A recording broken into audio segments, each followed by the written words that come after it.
Hey, quick video on pan-baked turkey. I'm using thighs today. Happy Thanksgiving. Okay, it's real simple. You can take out the turkey. This is a thigh. See, it's huge. Okay, place it in, and then all you're gonna do is you can add your favorite oil. I'm just gonna put a little bit of olive oil. Okay, it doesn't really need it, uh, but I'm gonna use uh, at least 3 tablespoons of butter, and that will give it a nice buttery flavor. And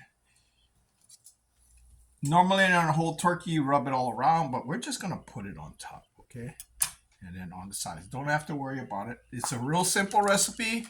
We're using steak seasoning or your favorite seasoning, and be fairly generous.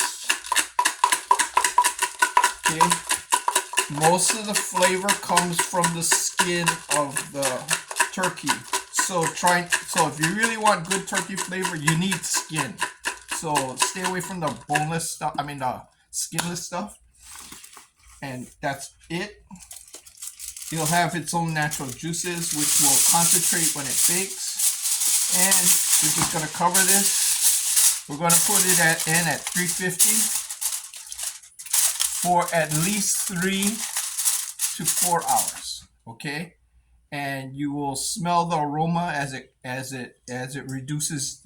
What will happen is the juices will flow out.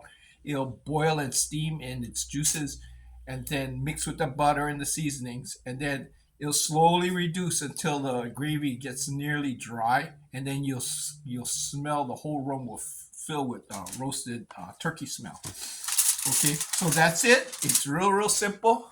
Roast at least 3 to 4 hours at 350.